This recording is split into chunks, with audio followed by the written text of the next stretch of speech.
Welcome back, fellow armchair generals. This is Gamer1745 here with my continuing playthrough of Hearts of Iron 3 with Black Ice 8 and Third Reich events. We'll continue.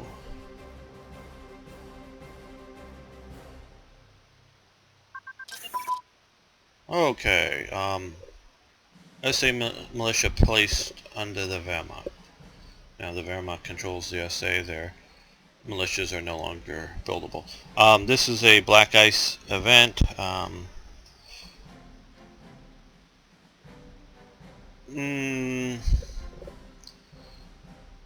don't know that. Yeah, sorta. I'm a little ambiguous about under the Wehrmacht's control element of that, but because I don't really think they ever practically were. But basically, this is just an event stopping you from building more SA militia units. My strong suggestion: don't ever build SA militia units when you have TRE involved, because you have plenty of SA units. So it's unneeded. Okay.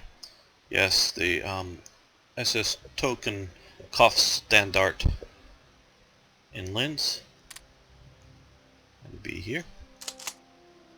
And we will. I actually sort of preferred when they had the TK symbol for Totenkopf as opposed to this SS symbol for the unit. Put it under the inspector right there. And we got some organization. Okay, infantry unit training increased to 3. Yay. Okay, since it's red, we'll just end that program for now.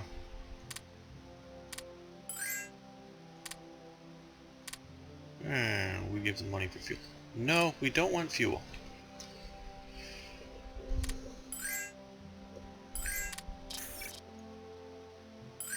Okay, offer no fuel. Okay, Brazil considers admitting Austrians.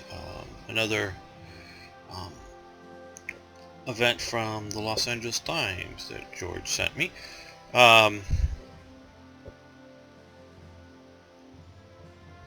Brazil was one of the nations looking to, like Argentina, recruit fairly well-educated Europeans to come and live in, and become citizens of their country to, improve it, because quite honestly, a lot of Latin American countries were backward with, consider industrialization, university knowledge, and those types of things. And so even a middle-level manager with experience in a modern economy was a valued asset in these countries at the time. Obviously, you'd have to learn either Spanish or Portuguese for Brazil. But this particular thing is admitting Austrians. The Foreign Office has ordered advancement of the possibility.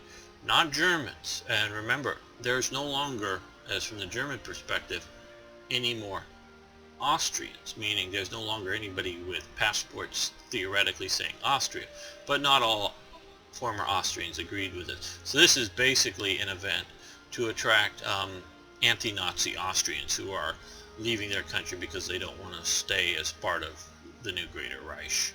So it, just in a minor way, hurts our relations with Austria, or with Brazil, that they're considering taking particularly dissidents from our country. The nationalists have won the war in Spain, obviously, and this is the Condor Legion. There's Hitler. This is after they returned to Berlin. Up until this point, the Condor Legion, with both the Luftwaffe element and the Panzer element of it, weren't talked about publicly. They weren't quite a secret, but the Germans weren't putting articles in the newspaper or magazines or anything else. They were keeping it all fairly well covert. It was more like played up if ever asked. I would guess that they would go, well, those are individuals who volunteered to fight in the Spanish War or whatever, and they were really keeping on the low level of German involvement.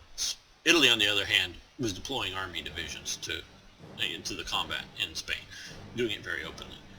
Germany did this, but once the war was over, once it was successful, then they did a 180 basically on this. You look at some of the military magazines, the German ones at the time. You now have Condor Legion and the Panzer Troop people on the covers of the magazines. They start talking about this. This was the Panzer badge for the army units that were ground troops that were there. And they did the cuff title. That, I believe, is the Luftwaffe version of the cuff title. Where the army, it was a red version with the word Spanian, German for Spain. I'm sure I'm butchering the pronunciation on it. With the year dates 36 to 39 on it. So if you'd served that. Well, they had this big victory parade. Basically, they got together all the German service, basically Luftwaffe and army together. So whether you were a recently returning veteran of the war, or you had been back for a couple of years, because there were a lot of them, did like a 1-year stint there in 37 or whatever and had been back. The war ended in 39, but obviously this is 38, so it ended almost, not quite, but almost a year early here. And so, so they got them all together and put them in these brown uniforms that I don't think was exactly the uniform they wore when they were in Spain, and definitely not the German uniform. It wasn't the SA brown either, but it was sort of based on the Spanish brown uniform. And had this great big victory parade with Hitler attending and doing this stuff. So our relations with Spain has increased. We get more national unity, bunch of briefed until November. Modifiers, our fighter pilot training and our blitzkrieg training is improved from experience in Spain. We will get the Conf Group A88 activated, so Spain is now our friend. And we should have there, von Thoma.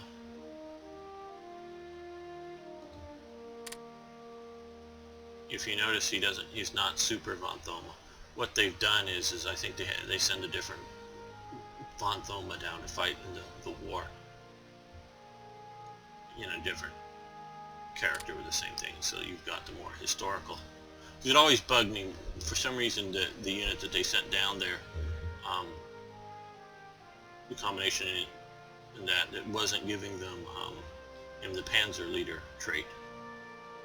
So, but now to start with, but because by the time he was down in Spain, he was a Panzer leader expert. So we've now got the Condor Legion here, which is good. No fuel. No crude oil at the moment, at least. So, Romania, money for fuel. No. I don't want to buy fuel. I'll buy... Well, the Soviet Union has now purged the Red Air Force of officers of any skill or quality. No, thank you. Okay. Wedelsburg SS Leaders HQ. Wedelsburg Castle was picked by Himmler to be the sort of mystic headquarters of the SS. He was all in on the occult stuff. He was all in on creating this new mystical order of the SS. A lot of this element was not publicly acknowledged outside. It's talked about some in some of the SS publications, but I think it was my impression, because again, a lot of this wasn't recorded in historical fact, and so it's sort of secondhand information. But it's also looking at some of the tiles and the floors and some of the other artwork that they had decorated of this thing, they really seem to be going pretty all in on the mystical elements, and so they want to continue the renovation of this castle. Right now we're just the supplies, the metal, the money. We're just not doing well enough to do this, so we're going to say no. This is part of a mod that I have planned to build and have done some work on, but I pulled a lot of the events that were just sort of away from Third Reich events. That goes into some of this. Part of the reason I pulled it is just as I'm saying now is it's not a lot of the stuff, you know, obviously that's the symbol that's on this floor. This floor is a historical fact, and this has, because there's sort of these SS ruins, and this is the Black Sun, as people, the short sun, or SS. What we know of it is, in my opinion, is speculation and commentary, sometimes by people that, you know, SS members that were on the inside enough that talked about it after the war, but I don't know that they were telling the truth about it after the war. I'm not saying they were lying, but were they playing it up? Were they, you know, just what was the truth? So it gets into the realm of speculation, and where I'm sort of want to take some of this stuff goes further down that path than I'm comfortable in the basic mod on Third Reich events. So I pulled some of the stuff which obviously renovating the castle, very historic, they were doing it, so that stayed in, but meaning if you have the other mod, you would have to renovate the castle to go down, continue down the path. Here you don't have to with this. Ascari pensions, this year's payment, it's much lower because the first one was sort of the big pay, the arrears, the stuff that hadn't been paid for years, but this is sort of the yearly payment down to Tanganyika. This is from the Tanganyika mod, of course. Okay, the German National Prize for Arts and Science, this is 1938. This is from the D-Worms mods. Again, Germany's replacement for the Nobel Prize, which they banned Germans from receiving. The Fritz Todt is honored. Engineer Ferdinand Porsche, that's Todt. Aircraft designers William Messerschmitt and Ernst Hankel. Not sure which of those are. Okay, don't know. Don't recognize everybody. So, news and dissent. Bunch of various minor tech improvements, which is very good. So now we're down to 0 dissent. And we'll gain some national unity, so we'll have some of that. Air bases, yes, we want to do part 2. The reason that they're doing those in the different parts of the event is so to remind us to kick this up. It'll be out of our hair in a day or so of production, but that should even help with some of these other building practicals. And because we heavy armor designs here, because we got a minor boost, it pushed us over the top. So we'll take that out of the production queue. Let's look at armor. I'm not going to research the support tank, because it doesn't go anywhere if you're not going to use them.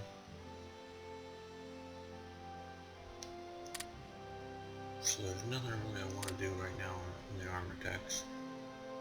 Heavy AA guns. Yes, we'll do that. Estonia, okay. Money for oil. I like oil, but I'm not going to put money into it now on this. No fuel. Uruguay. And now all the way down there. Reader.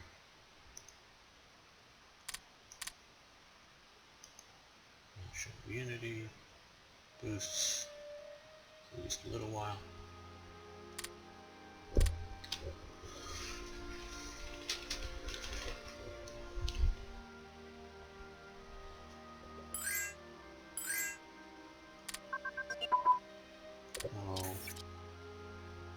Okay, whatever.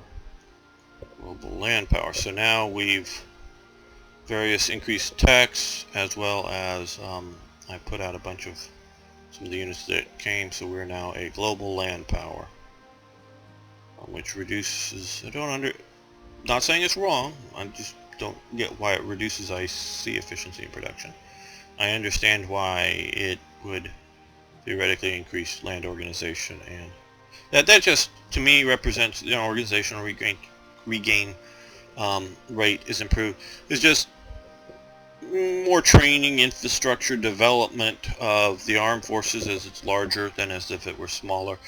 Sort of you're reaching critical mass, if you will, so you go over, you show that it's up there to differentiate yourself from, say, Poland or somebody who isn't a global land power. You've got to in some ways to develop that and show the difference. Okay, submarine torpedo technologies have advanced. That is most excellent, but we will stop that now. We will go over to submarine hulls, streamline them.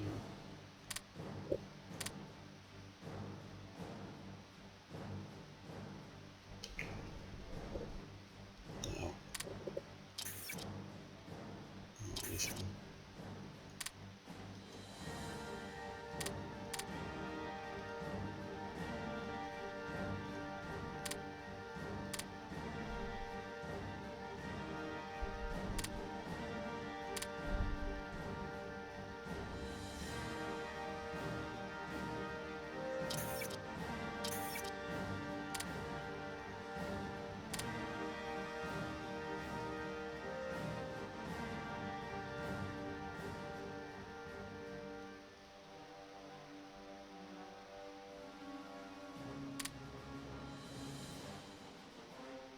We're still importing, in my opinion, too much steel.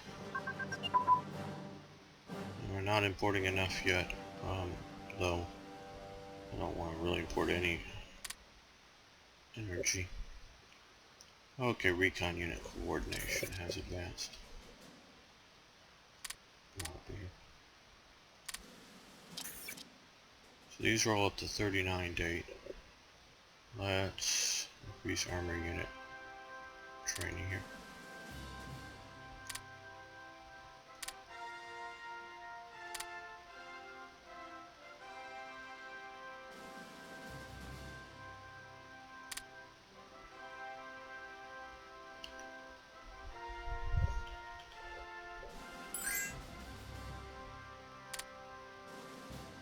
Yeah, we'll give you fuel for money. We want to do that. Even just for a couple of days, that would be a nice boost to my income.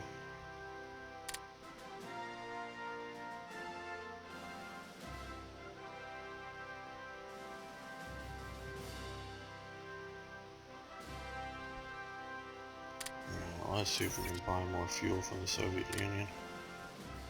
Or, not fuel, energy.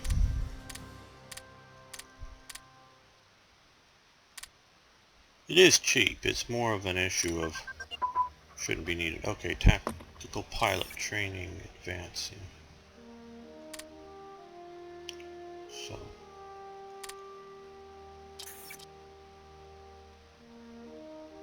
we will go with our superiority tactics. Shift it over to there. And the Soviet Union accepted our agreement to sell us some more energy. We are producing some improvements. I like the concept of these. I just don't right now think that they're balanced as well as they should. Now, I know we have been doing a massive program of industrial expansion, but we are importing almost 200 here, which I think is a bit much at this time. Okay, the LZ-130, the Graf Zeppelin 2, picture of the Graf Zeppelin, the guy. There's the very big Zeppelin. We now have a modern Zeppelin again after the loss of the Hindenburg. Yeah, well, we're not going to use it for passenger transportation, that's for sure. But it looks pretty. We can fly it around. And Germany does fly it around.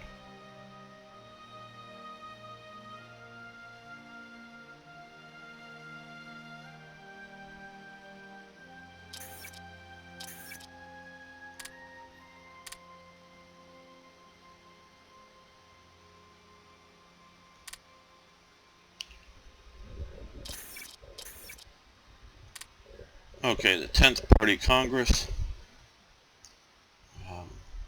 Not 10th from taking over Germany. It's their sort of 10th since 1928 or whatever. But Reich. This is sort of the year of Greater Germany, Gross Deutschland, Reichspartei. Each one had a sort of theme. And so we gain organization and popularity for our party. It will cost us for a short while some ICs, but we will get immediately 2.5% it costs us, but we'll immediately get 6 new ICs. This mechanic of vetting the ICs is from the base game,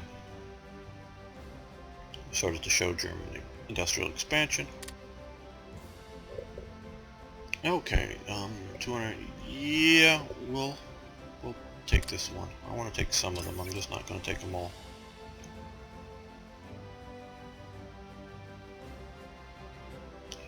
That one's further along, and I think when we'll get practical's adjustment down for that. We'll get it further along, hopefully soon. Okay, and what do we have here? War Games offer. This is Black Ice event.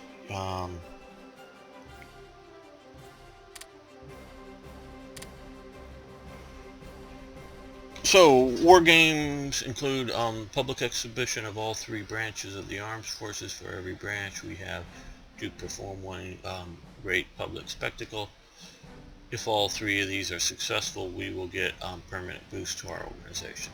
So basically this is a different game mechanic to do similar to some of our other specific historical war games events.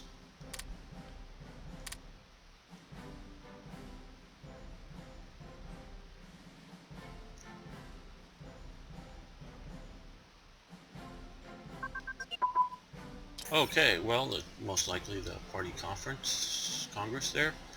We are now up to high popularity, so national unity and territorial pride bonuses are great, but the big thing, of course, is leadership for me at least. The artillery brigades have advanced. Need to grade out, okay. Well, come 1939, we're going to start researching those again. Some of these others here.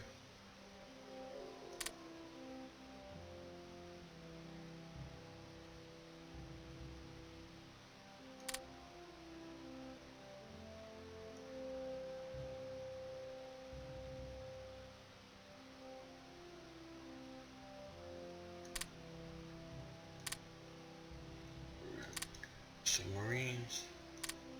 What's this other attack here? Motorized HQs have advanced as well.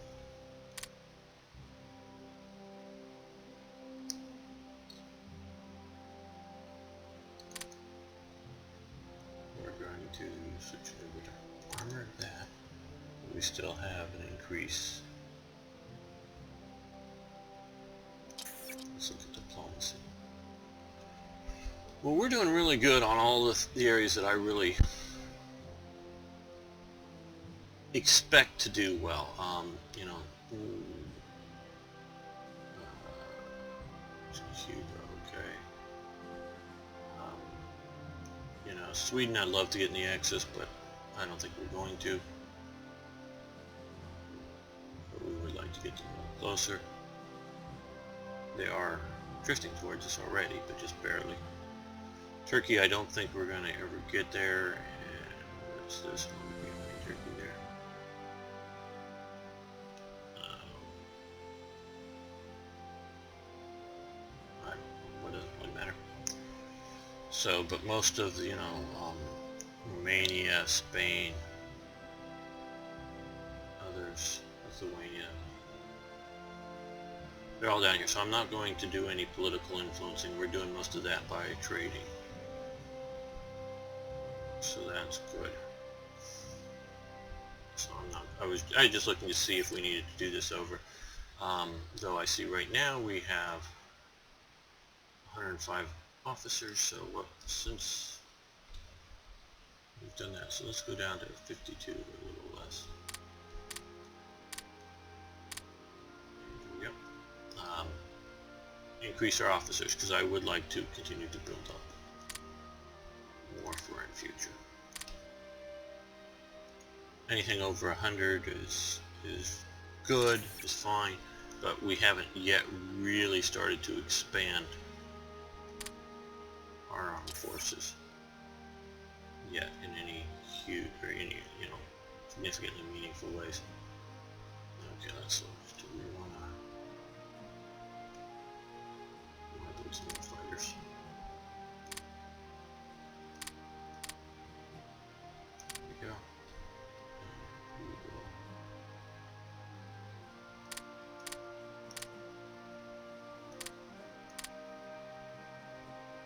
There we go.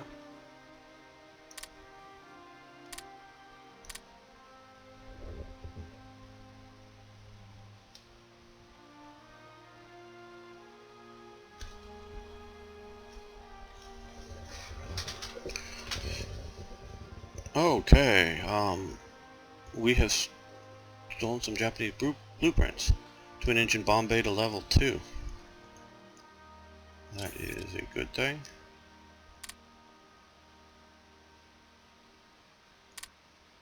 That would be here. So now we're up to the 1940 technology. Oh well, that's the next one to do, but either way. So yeah, so we've improved that. That is very nice.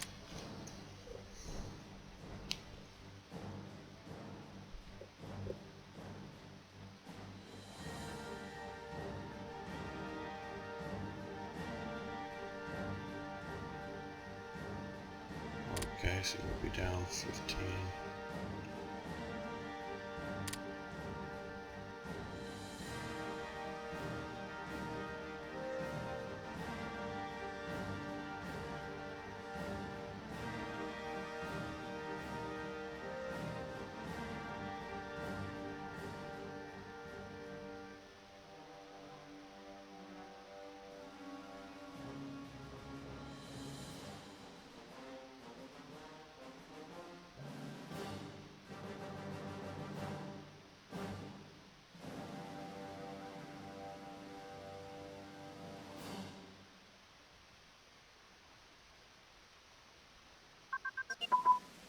Airborne unit training has advanced. That's good. Oh, special forces, yes.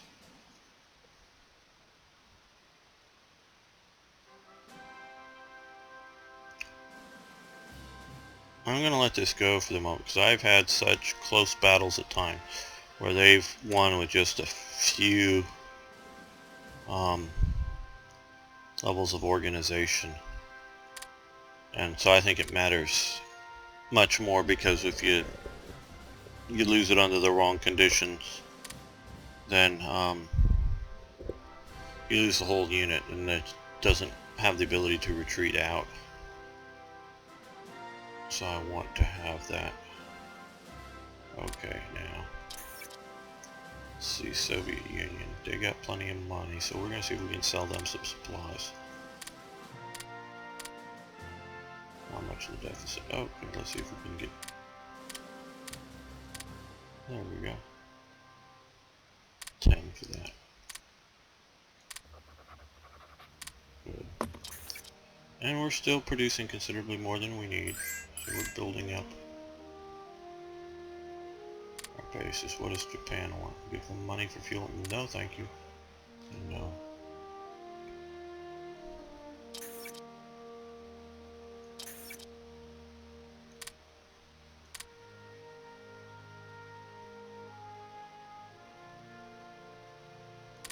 Okay, so now we're back already producing the Gneisenau.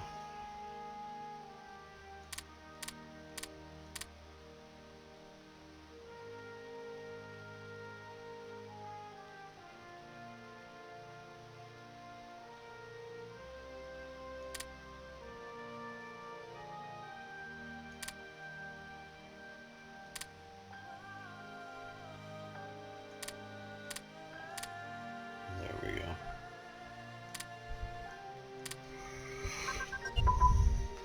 Airborne air bases blueprints have advanced.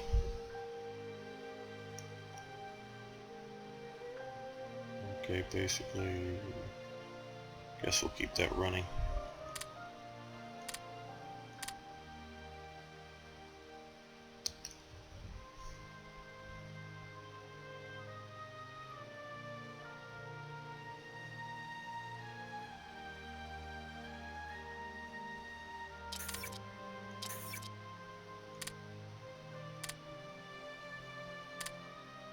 We lost that effect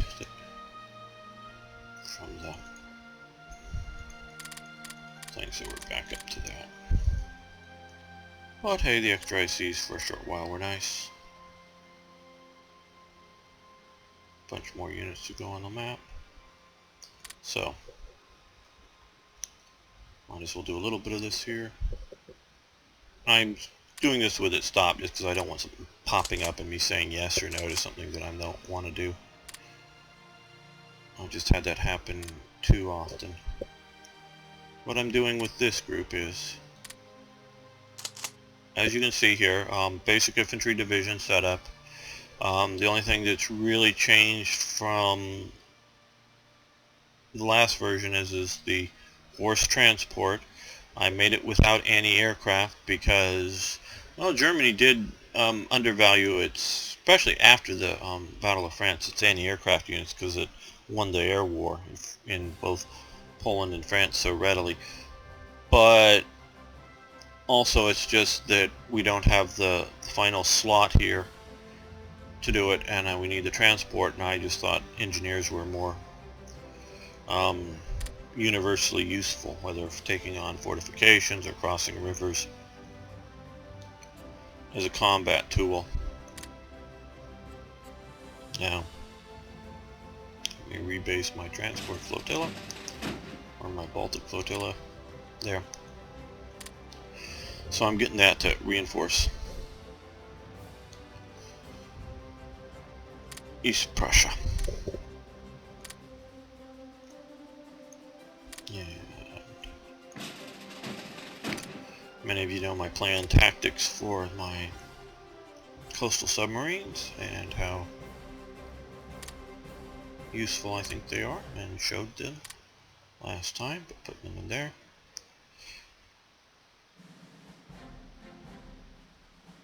Okay, well,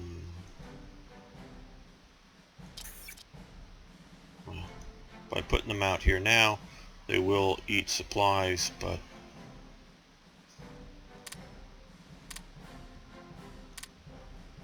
I'm willing to go with that so that they get upgraded if we wait too much longer.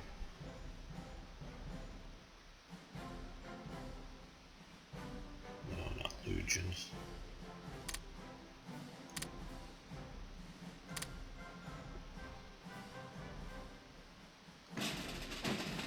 And since the rest are down here, we'll put it down here too. Should be maybe over here, but now.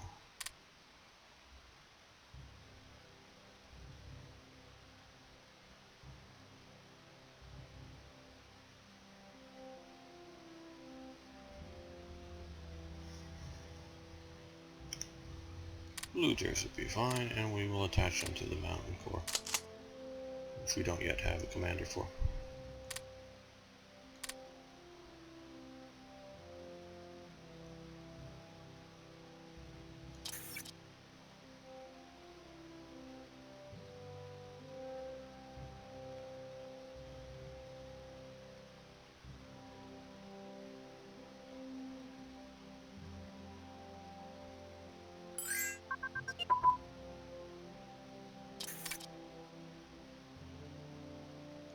We have lost effective global land power. I'm not sure why. Okay. Core HQs. We have stolen plans that let us improve our ability to... Oh, well, that's really nice. So we are now up here, which we can't... They presume, I guess, maybe been studying because they've been at war with Japan. We can't start studying these until we're at war. But I guess our people have stolen either manuals or been up observing the Japanese operations. So that's really nice. And what is this? Camouflage design. Okay.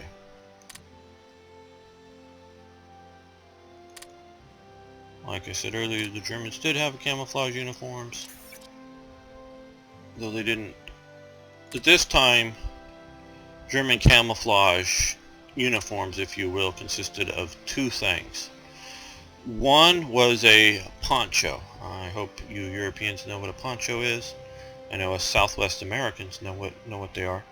But it's basically a poncho, a square piece of cloth that was normally waterproofed, and it had a hole in the center, and you could put 2 or 3 of them together to make a tent out of it in the field, and it was a camouflage design. Or you could wear it over your uniform, sort of folded in a certain way with your your gear belt over the outside of it to sort of hold it in place. And it also helped a bit with rain. So that's what the pre-war / early war German camouflage were. The other thing was a which I see very few examples of it, and a bit more mid-late war, but still very few examples, was a cloth helmet cover that would go over the outside of the German helmet that was of the same pattern cloth that the poncho was made out of. That was it. It wasn't until really sort of late war do I start seeing identifiable photos of pictures of German soldiers wearing clothing, meaning like pants or jackets made out of camouflage clothing. A bunch of it was done out of captured or surplus stock of Italian stuff, but some of it you can tell is of the Italian design. Others it's of the German design, so they just, I don't know whether it was in Italy that it was cut and sewn into the uniforms, or whether the cloth was sent up to Germany and cut to the German pattern. The other people that very much used camouflage, they did have the poncho type stuff too, but the uniforms was the Waffen-SS. A little bit in 38, but more 39, 40 that they started doing that, and so they were sort of forward on that compared to the rest of the German army. Money for fuel? No. So that's what the German army, or the German camouflage, used at the time.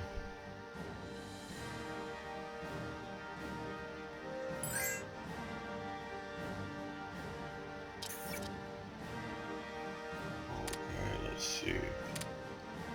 No.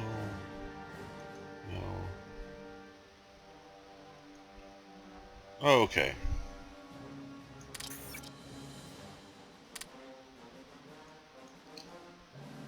We will go with it in the production queue. Comes out better. Let's just throw it down there because it's almost built. Push it to the top. And so we'll get some practicals out of it. Help. Do we have those? And because of things, we will throw in 2 more coastal submarines. We'll push all these down to the bottom. Okay, the other thing here is the first Vienna Award.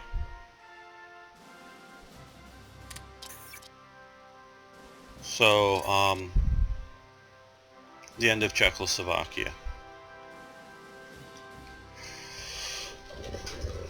The Vienna Award was a diplomatic attempt by Germany and Italy to enforce Hungary's claims on the southern part of Carpathian Rus and Slovakia at the first part of at the time part of Czechoslovakia. Negotiations started in 1938. You remember me talking to you about Admiral Hothy's earlier visit to Germany, Kiel. But despite intense negotiations, no satisfactory solution was acceptable in November. The Hungarian forces began to cross the border into the territory, and only a few months later Hitler gave Hungary his permission to annex the remaining lands of Carpathian Rus, thus establishing the historic borders between Hungary and Poland. After swallowing the Sudetenland, Hitler used a small group of Slovakian patriots around Tiso, more or less forcing them to proclaim an independent Slovakia. At the same time, the German troops started to move across the Slovakian border on the pretext of protecting the Slovak people, swiftly demanding the Czech president to come to Germany to discuss recent Czech problems. Hitler managed to isolate and threaten the Czech leader into submission. Basically, my understanding, he was kept waiting for half a day in a waiting room before anybody would see him. A few days later, the German army had full control of former Czechoslovakia. Like I said, I believe in some of the earlier episodes, I was taught that, in essence, and especially forced to proclaim an independent Slovakia, as meaning they really didn't want, because you can already see parts of that is been given to the Hungarians, that the Slovaks were sort of forced into it. The timing was most assuredly forced, but after watching what happened to Czechoslovakia as soon as the Iron Curtain fell, a nice velvet revolution type thing, and the splitting of the country, shows me that there was a real Slovak desire for a statehood, an independent state. So we can take everything, we'll inherit that, but we'll get some not so friendly people in parts of it. Or we can do this. I'm going to go with the historical situation. Now, we'll talk about that later when it comes down to it as an alt history path here. And it would be an alt history over taking that little, saying yes to it at that point, was letting it sit there. So now we have done that. We've gotten a bunch more materials. And we've gotten a bunch more of Germany's inherited a few units. Let's just bit of on a random thing, I think. Over here. Maybe not much at all. Oh, here we are. 16th Division Mountain.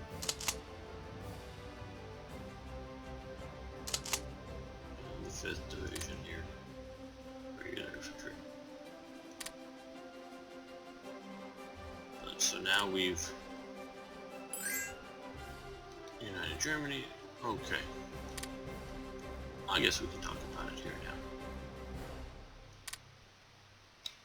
Slovakia wants 5 units of interceptors. Okay. Or permission to build them. Yeah, okay. Okay.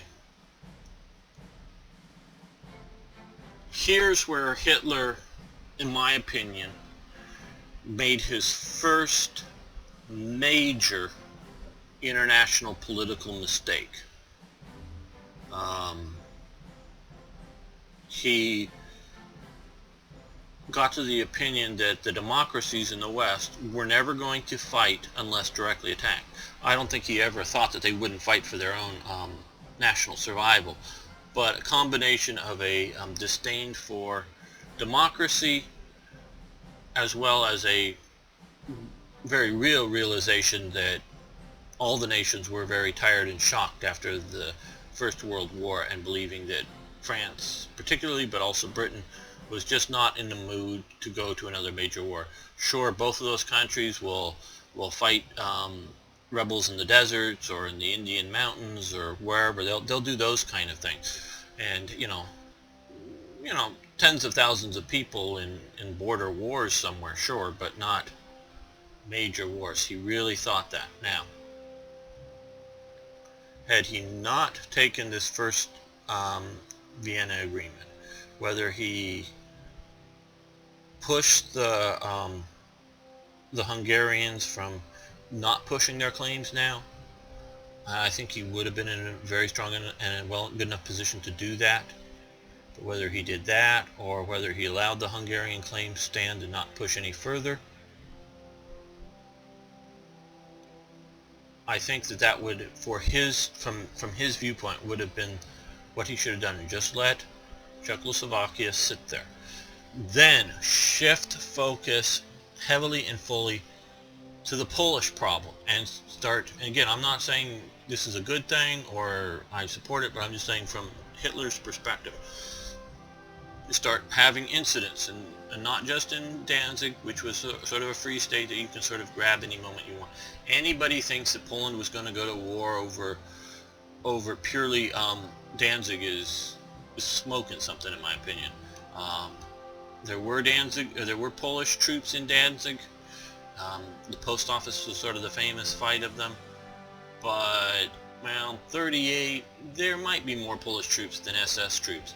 But by 39, there were more SS troops in Danzig than there were Polish troops. And the few and fairly small garrisons in Danzig had the German majority raised up, sort of supported by the local SS elements, and started, armed with Molotov cocktails and pistols or whatever, started besieging the Polish garrisons.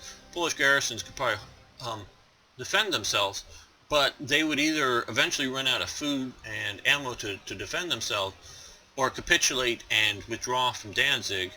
And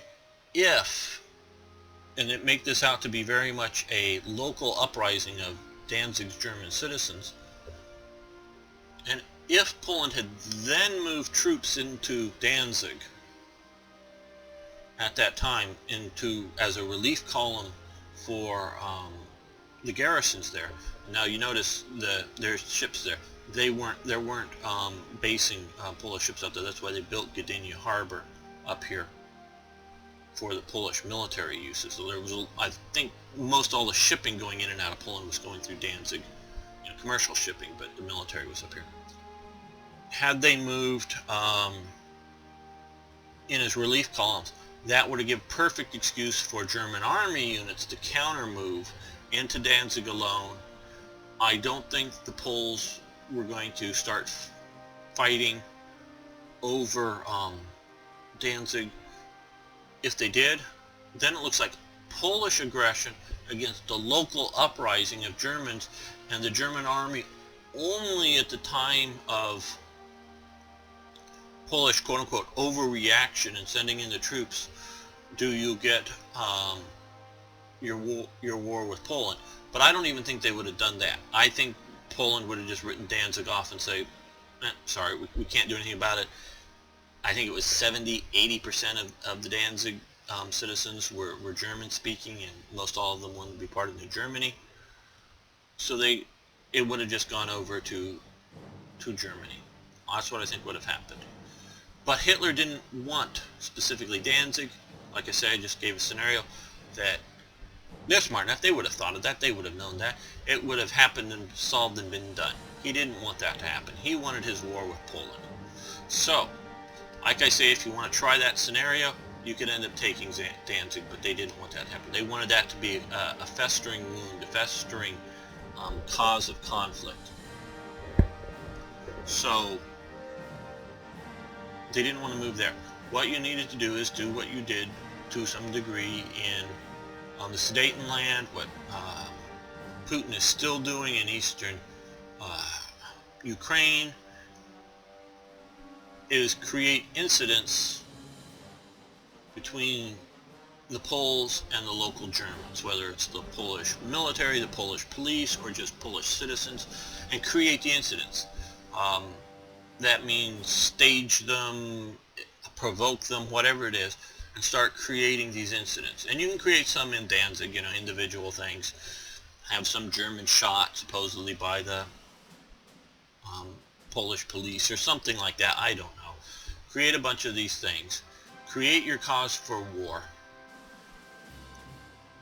And then have your training war, because Hitler wanted his training war. Oh, and before you do that, do the Molotov-Ribbentrop Pact that's going to come up here. I know I'm not giving away any spoilers, everyone knows that. And so, you secure your, we're not going to go to war with the Soviets. The Soviets aren't going to see the Germany taking Poland and going to end up on its border, so they're either going to rush in, you know, uninvited and take half of Poland, or and then maybe clash with the Germans, or they're not going to rush in to quote-unquote Poland's aid, maybe planning on taking and starting a war with Germany, which then quite possibly France and Britain might get in on the other side. Now you need to settle your issues, your basic borders with the Soviet Union. So you do your Molotov-Ribbentrop Pact, and you have your war over Poland. So this way it looks to, maybe particularly to just one person, Chamberlain, but to enough of the people that the Poles were just being unreasonable. The Poles wouldn't let, and what they were demanding is, and if you look at the stuff, they wanted the Danzig corridor. They wanted a corridor right through here. They were going to let some of that be theoretically what they were asking for. Some of that be still Polish territory up there, and Poland was going to have the rights to have a railway and a roadway through here that, you know, the Germans, one would have bridges over the other, so it was, you know, sort of an extraterritoriality, meaning they can ship trains back and forth through this thing without, and trucks without having any German inspection on it, but they were going to be fenced in so that, you know, you weren't smuggling stuff in or out of Germany or whatever. And so, but they were demanding this Danzig corridor. And so, but that was unacceptable to the Poles. But you make it seem that the Poles are being unreasonable, not just over Danzig, but the Danzig corridor, and the Poles decide to fight, and you get the Poles to fight. Then you crush Poland like they did. Had they done that, I really believe Britain and France would not have intervened, and you would have had your training war. Everyone would have practiced how to coordinate the Stukas with the armored columns and see, you know, friendly fire incidences and how to keep that from happening and all those kind of things. Get that done. And then have peace for a few months. And then, because you've already established that Slovakia, or Czechoslovakia, is a basket case, continuing incidents, you continue to create some incidents of the German minorities that are still in, like in Prague. You create incidents where the German minorities that were in this part of Czechoslovakia, the KDP, you create more incidents there. Notice here Poland's already grabbed off this, but they wouldn't exist obviously. You create these other incidences and Hungarian claims, and then you do. So you have a situation that you have a completely untenable, completely unprepared nation. It's already half carved up anyways. You finally carve it up. I don't think Britain would have done this, guarantee the independence of Czechoslovakia at that point.